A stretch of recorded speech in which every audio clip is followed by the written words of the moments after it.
Welcome to Popternative, where we dive into topical discussions from the worlds of pop culture, social media, and sports. Here is your host, Peter Remoliotis, aka PD Beats.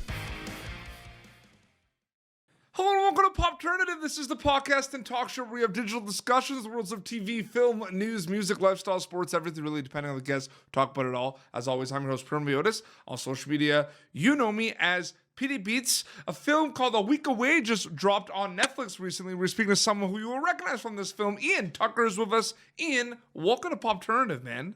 Thank you so much for having me, man. I really appreciate it, and I love being on here. Yeah, absolutely. So, first of all, congrats on the film so far, man. It's awesome to see. Your performance in it is amazing. I'm still kind of humming the music, you know, which is awesome. That's so good. But here's the thing, right? Like, we're talking right now, it's Tuesday. The movie dropped on Friday, and it's just been kind of nonstop for you. What's that been like for you so far, man? It's been pretty crazy. It's one of those things that it hits, and it's like if you're punched in the face, right? You're just kind of like, what's going on for a second, and then you come back to reality. It's still in that like weird kind of coming back to, whoa, everything has been happening so fast, and this is my first, like, I would say, big project work, and the hype for it has been immaculate and amazing, and it's just been a wild roller coaster thus far, man. It's interesting because for the people that, you know, watched the movie, then went on to kind of follow you on social media, you know, you've been doing the singer-songwriting thing for quite some time right now. Yeah. You've been a musician for quite some time. Yes. Do you find that like a project like this, you know, because this is a movie, right? This is a musical, right? There's the acting aspect of it. Did you always want to kind of wear many hats and do like the singer, songwriter, and the acting thing as well, Iain? Absolutely. Yeah. It's not one thing. It's kind of like, I hate to say this because it sounds just so like corny and cheesy, but it's like I didn't really like. That's just a part of me. So I'm just of the mindset, if I have an idea or I want to express something, it doesn't matter the medium I'm going to use. It's like whatever it's going to come out as, it's going to come out as. So whether it's a song or it's going to be through a character or, you know, in this case, it was through both, fortunately. And so, I just love wearing many hats and creating art as much as I can. Absolutely. It's interesting because, you know, people watch the movie, people love the movie.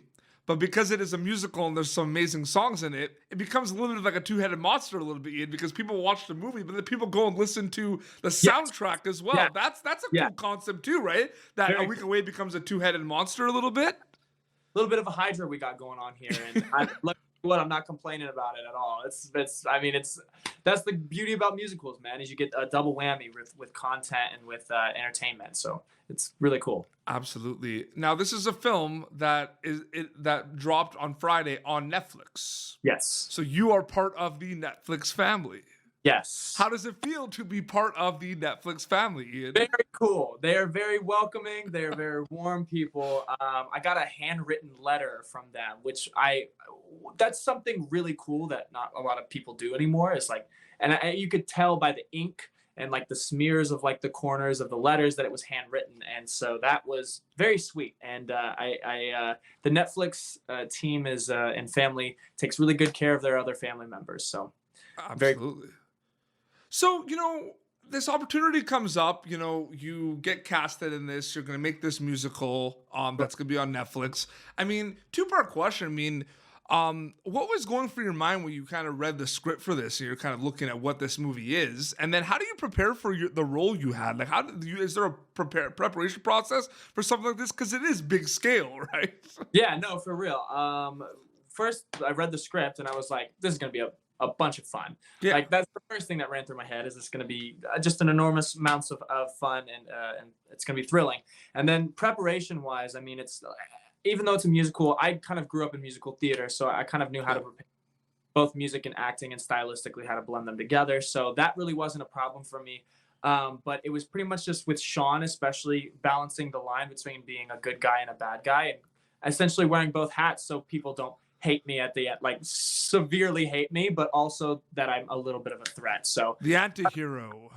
Yeah, and a little hero. So just pretty much diving into what that means for me and what that meant for Sean is kind of was my main focus and target for preparation on this.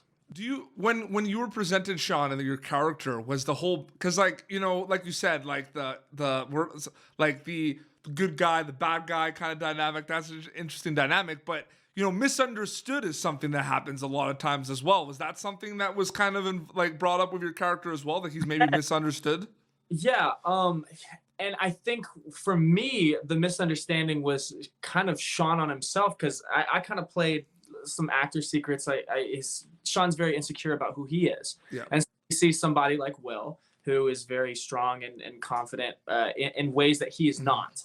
So I would say the misunderstanding is more of an internal thing for Sean, where he is still figuring himself out. Absolutely. There's a lot of amazing songs in the movie. I'm a big fan of Dive. I love Dive. And you have a great little part on that you put a clip on your Instagram. You know what I mean? But like my question is, this movie has so many amazing songs, and I mentioned that you do like the singer-songwriter thing as well. After kind of like going back and like listening to the songs again, does that kind of like pump you up to go in and like get the creative juices going and go in and write your own stuff? Like it's like that's amazing there. No, absolutely. And having Adam on the team, and he was an amazing producer, and then Corey as well, just both together, and then Alan Powell, like all of them being around that energy was amazing during the time we were in the studio, but then hearing the finished product and hearing all the layers and just the emotion that you can hear through the music, it is very inspiring. Absolutely. Yeah. Now, one thing I wasn't able to do I haven't been able to do because of the pandemic, Ian, is karaoke. I'm a big karaoke guy. Okay. Oh, yeah, so I need to know, and I'm sure you've dabbled in the karaoke. You have to. I've dabbled, You have to. You know what I mean? What are some of your go-to karaoke songs on top of your head? Do you know any? Oh, Fly Me to the Moon. That's a good one. Immediately. Yeah, I would do that all the time as a kid. I love jazz, so that's a good one. I've heard that one. It's funny you mentioned that one. I like that's brought, like, my friends have sang that before. Like, yeah. I mean, it's a great, for a jazz song, it's very simplistic as well. Yeah. And it's got this nice kind of in the pocket thing. Everyone knows it. It's a beautiful song. Like Frank Sinatra did an amazing job, with it. And so it's just fun to do. And it's a good Absolutely. You know what's a really hard karaoke song? A Kiss from a Rose by Seal. That, first of all, let me just, that song though, literally amazing. One of the best songs ever. One of the best songs. And what I love about him is people kept asking him like, hey, what does this song mean? And he goes, I'm not going to tell you. But no, that's a very hard song. That's like a very difficult song. But there's classics like, Bohemian Rhapsody, Living on a Prayer, Africa by Toto. I mean, those songs just make everyone sing. Like, it's funny because this is a movie a week away that has songs for the whole entire family. And you're going to have the parents singing it. You're going to have the kids singing it. It's going to be crazy. Have you thought about that at all?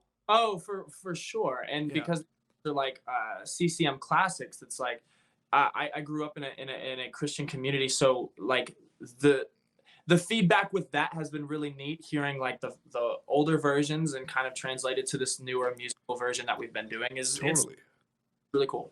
Absolutely. The obvious answer to this question is you hope they enjoy it. You hope that they, recommend it to their family and friends, right? But diving deep into it a little bit more, Ian, what are you hoping people get when they watch A Week Away?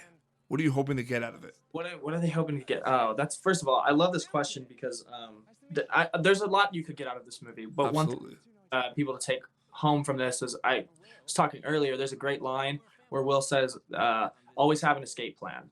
Yep. And I feel like a lot of people enter into things, if not in their own life, with, I've got to have an escape plan, right? And so this movie kind of highlights the fact that you don't need that. Like, you can do this. Like, you don't need an escape plan. You've got, find people close to you that can help you be who you want to become. And don't be afraid to be yourself, and don't run away ever. So that's a good answer. You knew I was going to ask that.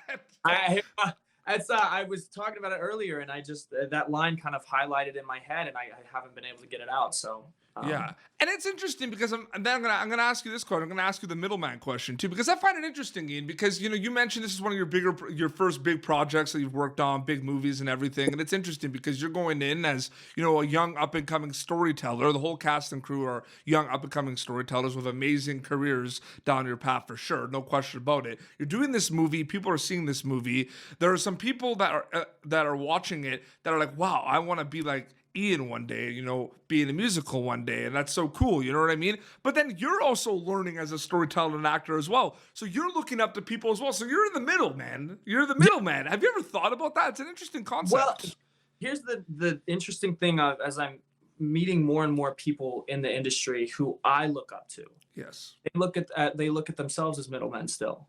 Yeah. And I think that's extremely valuable because the moment you say, oh, I've learned everything, is the moment you stop growing as an artist. So being a middleman, I hope I'm a middleman for the rest of my life, because the people I've looked up to musically, acting wise, they still consider themselves middlemen, and they still, geek out over their inspirations, whether alive or dead. So I think that's it's important to remain a middleman as long as possible. Absolutely. The acting and the singing and the dancing, it's like the trifecta in a week away, right? They all kind of work together and complement each other. Is there one of those three that you enjoyed the most out of the film working on it, or like do you like them all kind of equally? I love music and dancing together. I just there's something that happens when you move your body.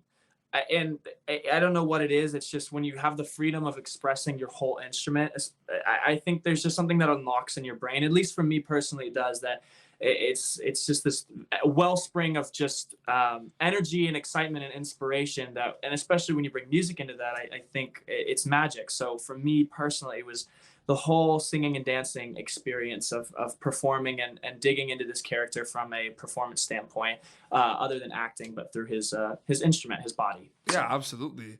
Because I found it interesting because, I'm sure if I asked everyone in the cast that question, maybe someone really enjoyed the acting aspect of it. Maybe they're used to, you know what I mean? Maybe they weren't able, maybe they're used to just doing the singer-songwriter thing and they had an opportunity to act, show their acting chops. Like, I find you're going to get different answers, right? Which is interesting. For sure. Which is awesome there. Ian, thank you so much for coming on Popternative. I appreciate the invitation. Anytime, man. Absolutely. So people can watch the movie right now on Netflix. Yes, go stream on Netflix. And they can listen to the soundtrack wherever they listen to it as well. Absolutely. Go listen, watch. The Hydra Monster, right? A week away Hydra Monster is out on Netflix right now. And where can people follow you on social media to keep up to date with everything? You can follow me on Instagram, which is primarily where I post my stuff, which is just Iain Tucker, IAIN. Amazing. Well, this has been Popternative, youtube.com/Popternative. For previous episodes, be sure to check A Week Away on Netflix right now, starring Iain Tucker and an amazing cast and crew. Until next time, this is Iain Tucker and Petey Beats signing off. Thank you for tuning in to Popternative. Make sure to check out our past episodes of Popternative on YouTube. Be sure to like Popternative on Facebook and follow us on Twitter. This has been an Autograph Communications production.